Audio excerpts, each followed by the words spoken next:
Hey guys, thank you for joining us for another exciting episode of YOML. This is the Year of Entrepreneurial Learning podcast. We want to conclude our Shoe Dog episode. This is the second installment, the reflection two of Shoe Dog that we started yesterday. And so let's what Chris have in store for us today. Yeah, we were just talking about this right before this call started. Rough day for me. Luca's sick. He got me sick. Working all day long, still doing the living for two stuff in the morning, doing the stuff at night. Even when it's a shitty day, it still is a pretty good day. It still feels like you can accomplish some stuff if you're purpose driven. And even when life tries to get you down a little bit. Actually, it's a good segue into this particular reflection about becoming a professor of the jungle. I just wanted to say that, we do this stuff every night, but if I was just tuning into this thing and following our lives, you'd be like, well, every day must be like easy peasy for these dudes. They do this every night, show up at the same time, get all the stuff done. So that's why we do it. So just a quick recap of Shoe Dog. It's a memoir about Phil Knight's, how he started Nike from Blue Ribbon Shoes is what they originally were called it, to it ultimately became Nike, and just the whole journey of him, selling shoes out of the trunk of his car at track meets to becoming a massive world, powerhouse company. It's such a good memoir, best memoir I've ever read. I highly would recommend it. I would highly recommend it to anybody that wants to check it out. But that said, our first reflection was about nature. The bamboo tree. Yeah, the bamboo tree, nature. And this one is about becoming a professor of the jungle. The bamboo jungle, right? Yeah, seriously. I mean, it kind of is. I got to read this passage. And by the way, I need your help. How do you pronounce this guy? When we get to this name, you pronounce it. So this is a passage from Shoe Dog. The year was 1997, still haunted by the Vietnam War. Knight had vowed that someday Nike would have a factory in or near Saigon. By 1997, he had 4. He was in Saigon. The company was to be honored and celebrated by the Vietnamese government as one of the nation's top 5 generators of foreign currency. At one point, his host graciously asked him what they could do for him and how they can make his trip more special and memorable. Phil Knight responded. He said, "I'd like to meet this 86-year-old General Vo Nguyen. the man who single-handedly defeated the Japanese, the French, the Americans, and the Chinese." Knight replied. General, is it Giap? Yep. Yep. General Yap joined the group the next day and waited for Knight to ask a question. It was simple. Knight asked, "How'd you do it?" The corners of Yap's mouth flickered. A smile, maybe. Knight recalled. Yap thought and said, he said, "a professor of the jungle." And do you know who this is? Oh, I don't know. I mean, I'd never heard of this guy before. What do you know about this guy? He is a general for the North Vietnamese. Okay, he's the one that is responsible for the defeat of not the defeat, but without him, North Vietnamese has no chance. Right. Okay. Gotcha. I mean, in reality, the American withdraw the troops from Vietnam because of political kind of like turmoil in America, and Nixon decided to pull the troops. But he was the mastermind of all the different troops in the way they fight guerrilla warfare style, right? If you're talking about without the U.S. help, without the Russian and Chinese help on either side, and let the Civil War run on its own, Yap would have won the war because he's just very strategic and very genius in warfare. He's just that good, right? And so, in essence, he is the reason why the Vietnam War lasted that long. Because he was a professor of the jungle. Yes. So the thing is, you have to understand is I'm from the south of me, so he's not the guy I would want to say good things about. But I gotta give respect where respect is due. So he's really smart, intelligent, and like you said, not only he fights in the Vietnam War, but he also fights in the Japanese and the Chinese and all that before. So he is not a rookie in any sense when he was leading the troops of the North Vietnamese. Interesting. So obviously you know who this guy is. For me, when I heard that quote, I don't have a dog in the fight in terms of North or South Vietnamese or whatever. I was just, that was the book that I was going off of at this point in time. In my personal opinion, I feel like this is like the essence of what life's about, right? Becoming a professor of whatever jungle you inhabit, right? And if you don't do it, what the hell are you doing? You have to figure out the source code of everything. You have to really understand how everything works as best you possibly can, and then understand what's most important to you. The jungle is a dangerous place if you don't walk in there with a purpose. I didn't grow up in the jungle. You probably have more thoughts about jungle life than I do. I've never grown up in that kind of environment, but I've read many books these days about the Amazon. It's just so infinitely complex, and everybody has a role to play in these environments. If they don't do their thing and they don't do it well, they'll die. That's the whole thing, is become a professor of the jungle. And the question then becomes how. So Phil Knight in this book talked about his answers: study and work. It goes back to The Biggest Bluff and less certainty, more inquiry. We talked about that on the beginning of this journey. Or Charles Darwin, just shut up and listen, on The Origin of Species, and just observe what's going on around you. Or just study, learn, literally read as many books as you can and understand what's going on in this world, and understand how our brains work, how we interact with the world. How does fungi work? How do trees work? How do beavers work? Whatever you can learn to arm yourself just a little bit more, so you can go and study and become that professor of the jungle, and then go try to apply that out there and figure out, like, hey, who am I and how can I fit into this environment, and how can I add value to everything else out there? So, that's the most important part, is understand yourself, obviously, right? And how you enter into that jungle and how you interact with that jungle. So that was it. It's, become a professor of the jungle. I thought that was a brilliant line, and something that I found very, very, I don't know, there's something poetic about that, I guess, a little bit. So Yeah, I think this line should be added to our library of the concept saying, we say, run for train, Right. run down hills. I think this belongs in it. And to me, this Let's is do it. become a professor of jungle. It's not really new in a way, just because you're talking about, he just makes it a little bit more clarify a little bit even further from what Sun Tzu say in The Art of War. So basically, what I say, as a military general or strategist, you have to understand your surrounding. You have to understand your Yeah. environment. So to plainly put it for us, as far as our perspective in what this line meant, is about us. It's all about alignment. You have to Yeah. align yourself with your environment. Like I said, you can't change a lot of things, but one thing we can change is we can change our environment. Because, like I Right. say, if you say I don't like the cold, right? You don't have to sit there and suck it up. You can say, well, I'm gonna move south, right? You can change your environment. I mean, in essence, like when I say you can change your environment, I'm not saying, hey, I'm gonna control the weather, but I can move myself to Right. a better place. In a way, yes, I can change my environment. In a way, I can't change Oh, my you can totally change your environment. Like, you can exactly. surround yourself So with the people that care about the same stuff that you care about, or you can literally do the exact same job in one company and the exact same job in another company, and the culture and the environment and the people align to your values, and the other ones they don't. Now, that's not to say that the company will survive, because it's built on false principles anyway, but, like, at least for a time being, you can have meaningful work and meaningful relationships, and it's literally, you're the same person just transported into a different environment. some environment can be harder for you because you don't have the characteristic that aligns with that environment. For example, a lot of people, like you're talking about the yellow fever, the native was not immune to that, could not take this kind of bacteria. So they basically die off from this European explorer bringing the new bacteria to the region. So Right. I think it's all about understanding what you can harmonize with in your surrounding. And if Yeah. you are in a jungle, what can you do? How can you change your environment so that that environment becomes an advantage for you versus a hindrance? Because Right. you're talking about somebody who's coming into the jungle who were never in the jungle, right? They cannot stand the humidity. They cannot stand all the different bugs that bite you. They cannot handle and withstand the things that these guys already been conditioned to basically not even like withstand. I mean, to them it doesn't bother them at all. Right. A lot of people, they are really bothered by the humidity, but if you're in the jungle all along, right? The jungle is basically your safe haven, right? Versus something that's dangerous, because you think about how the you're talking about, for example, we're talking about somebody, what was it, who went on the Appalachian Mountain Trail, right? You have to have the Oh, yeah, guide, Bill right? Bryson. Yeah. Yeah, Bill Bryson, right? Yeah.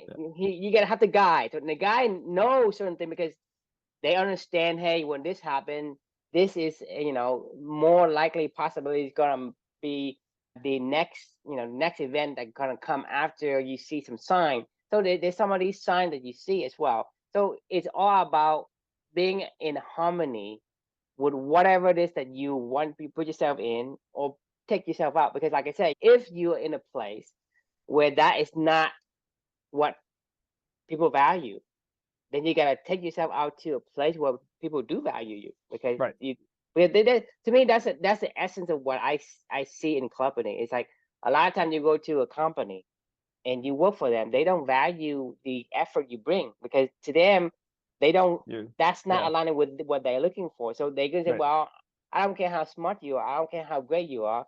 I I just only want a pay you. mercenary. Yeah. I only pay you this much to do that Right. much. But when you bring it into company where we say, well, what's your alignment? What is the thing that you do best? Are you a beaver, right? If you're a beaver, I'm gonna put you into a river with cool water, with a lot of trees, with a lot of branches where you Right. can thrive.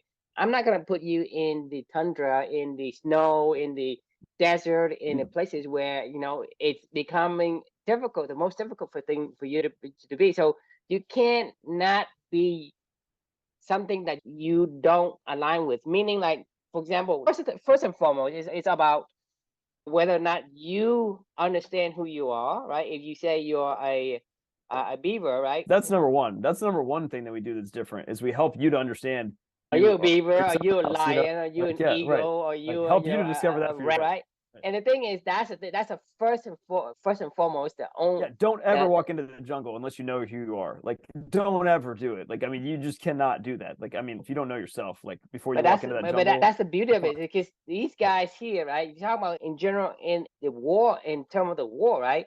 These guys lives in the jungle. They Right. have been in jungle and they've been conditioned for it. If I was the American, I was the South Vietnamese, right? Because South Vietnamese, they don't live in the jungle; they live in the city. Right. So if that's the case, I wouldn't go into the jungle to fight you. I just wouldn't. I just Right. bulldoze the whole fucking jungle to lure you out, because you have to fight in your best element.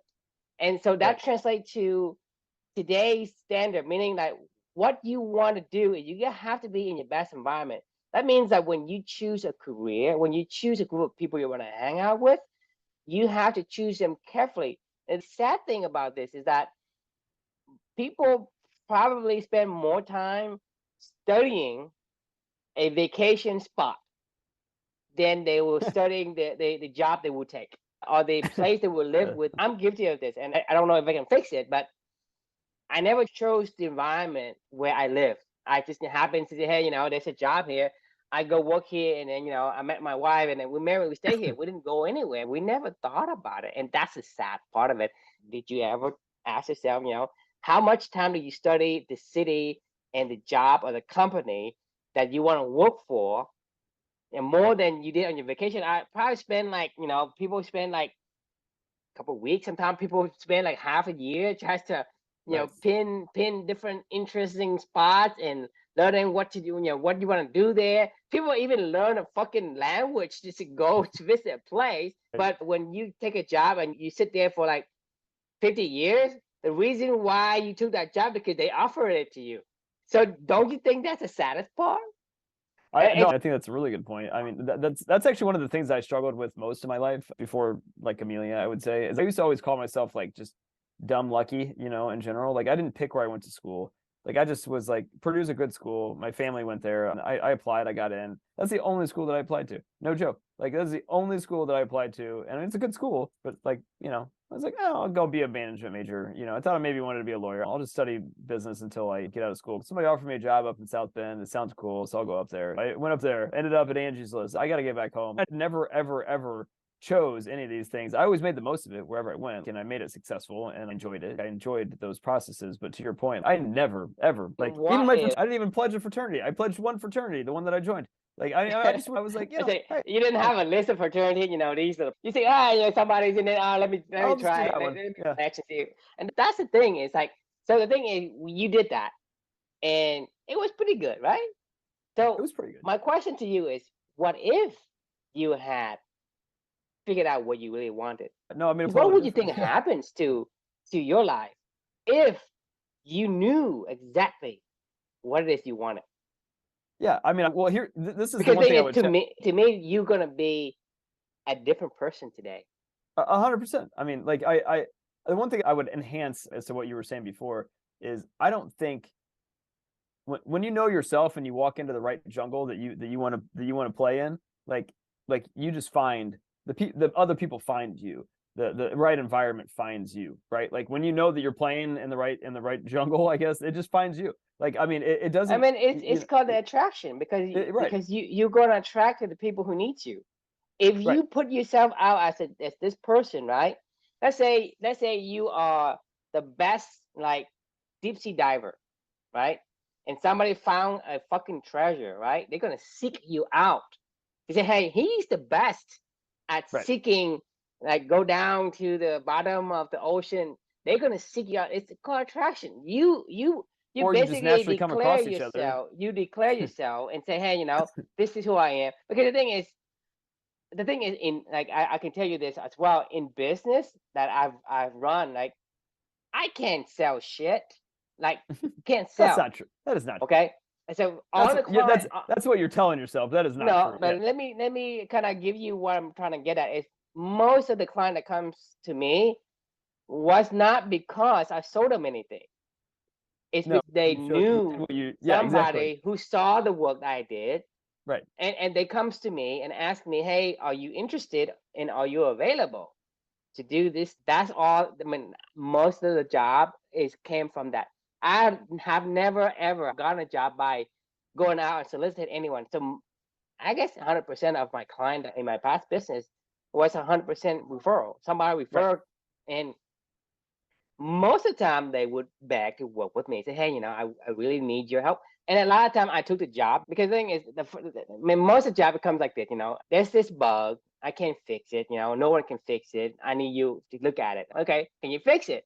So it goes from like, hey, look at it, into hey, can you fix it? It's gonna take you a week. Hey, another month, and then hey, I asked some other stuff, and it turned to 5 years.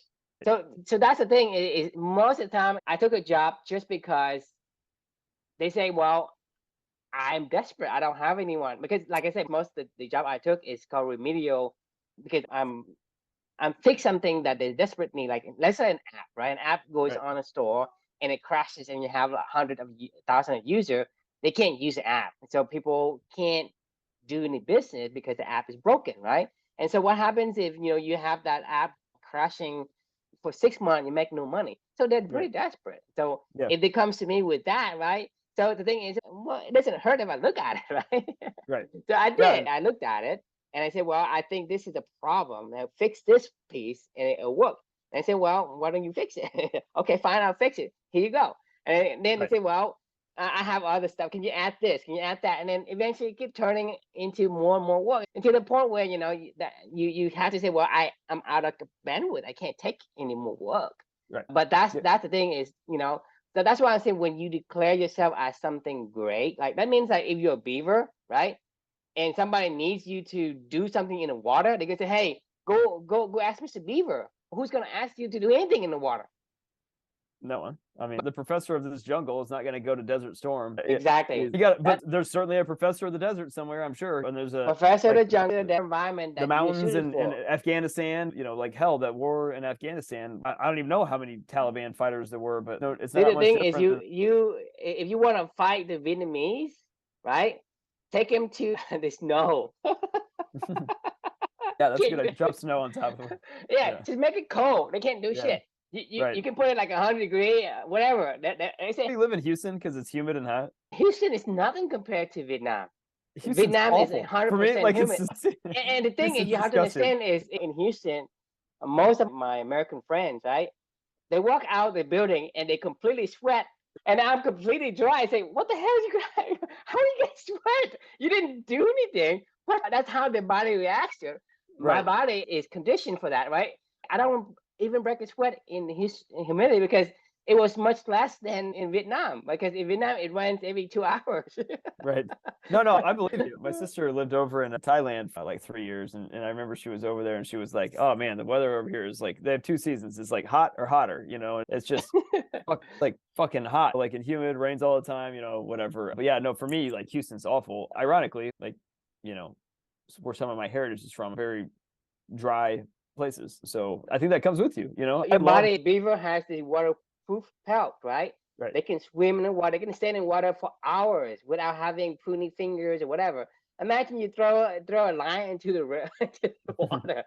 It can't stand it for even for 10 minutes. Yeah. I mean, that's the thing is the line is weak in the water, right? You throw the line in the water, the fish were gonna pick up, piranha, for example, we're gonna pick up the line like nothing, like dinner. Right. And line is helpless against that. So you're looking for the environment where it is your place to thrive. Just like I told you about, a fish out of water, or a monkey climbing a tree. You're asking a fish to climb a tree. You can ask a monkey to swim in the ocean or the river or whatever. That's not his natural environment. He cannot thrive in it. So that first and foremost is understand and figure out who you are. And second, what is the environment that's most suited for you? If you Right. do that, that's essentially saying becoming a professional of the jungle. Because I mean, the thing is, he is already adjusted to the jungle, but then he also Studies it. study Yeah. Right. to become even more aligned with the things in the jungle. So that's why Right. they're able to play guerrilla warfare with the American troops, and they can't Right. make them surrender because the people still fighting back. And if you Right. can't find them, if you can't find them, how are you going to shoot them? Great question. I think this is a really good lesson in general. And I know this has nothing to do with Nike, the story of Nike, but Phil Knight was a study and work. Oh no, but Nike does that. They study in their environment, and even in today, they are very well versed in what they want to do, right? They understand what they want to do, what kind of image they want to portray, and they do that very well. Even if you look at the stocks right now, it's doing well in a downturn economy right now. Right. I mean, you're talking about Nike, right? Nike shoes is not cheap. So these are luxury items. And even in the bear market, like in 2001 and 2002, it is upticking and the stock is uptrending. Right. I mean, so they understand their environment very well. They understand who they are, right? And they understand their environment very well. When you think about Nike, what do you think about? Well, You think about chip shoes, quality shoes, like, I love their dry fit clothes. Quality. You're talking about performance. That's the image that comes to your head. But when you say Nike, when you imagine some athlete is really, top of his or her game, and he's doing, basketball, football, track and field, whatever it is. It's the elite, the image of top performance. Yeah. You don't associate Nike with a knockoff Chinese sweatshop or anything like that. You only do that when you buy things like knockoff stuff from Alibaba, from AliExpress or whatever. Nike is performance, and Nike is they're very innovative too. They changed running shoes forever. That's the thing. That's the image, though. You're talking about an image of breaking records, right? Right. Breaking records in track and field, breaking records in basketball, breaking records in innovation. Mm-hmm. That's the same image. It's the same. I mean, for them inside the company is, we are supposed to innovate. We're supposed to make athletes even better. So that means that the same core values applies inside the company, understanding who you are and becoming better with what you're doing. So actually, they are doing the company service by providing that as a core value, as a culture. Oh, there you go. Inspiration, innovation, authentic, connected, distinctive. Yeah, I mean, it has to come with innovation because that's I mean, when you're talking about the image of Nike, right? You're talking about helping athletes do more, be better, right? Breaking record. So that image comes from within the company. That means that they are going to have to innovate. So the company has to run better, faster, and more quality. So, I mean, that's that. It basically transcends wherever you are, whether you're a company, whether you're an athlete, whether you're some, whatever profession that you're in that involves Nike. Well, I think that's a good place to stop for the night. Sleep is important. Yeah, I can sleep at this point in time where neither one of them are happy. So, but no, I think that's a great place to stop. We added one to your truisms to become a professor of the jungle. And yeah, I think it's a great lesson in general. So the question we can leave for everyone is, what steps are you taking to become a professor of whatever jungle you inhabit? The proverbial jungle. It doesn't have to be a jungle, but you get it. Whatever that jungle is. Yeah, you should. Jungle is essentially your environment. So whatever environment that you're supposed to be in, like I say, if you identify yourself as a beaver, right? Don't go to the tundra. Don't go to the desert. And so don't even tempt it. I got this amazing offer or whatever. Yeah, man. When you're talking to your buddy in the Great Lakes region, and he's like, I don't want to go to Antarctica. No, they're gonna pay me a shitload, like a shitload, man. I'm gonna be able to build dams. I'm gonna make so much money. I can come back here. I can build 20 dams. And you have first pick of everything because no one's there, right? You're the first one. You go there and then you go. I mean, you basically gonna croak. Yeah, exactly. Because that's not your environment. You're just frozen to death. And if you do survive, then you'll be, into the thin air book or something like that, where the other beavers are back there talking about you, going, what the hell is he doing? Why is he even up there? Like, why is he doing this to himself? Anyway, I'm joking. That was a synopsis of our reflection from Into Thin Air about the disaster of 1996. So awesome. All right, well, that's a good place to stop for the night. Thanks always. That was fun, and it's always good to do this, no matter how I'm feeling. So I appreciate you always being there. And yeah, we'll see you all tomorrow. Of course, man. Good night.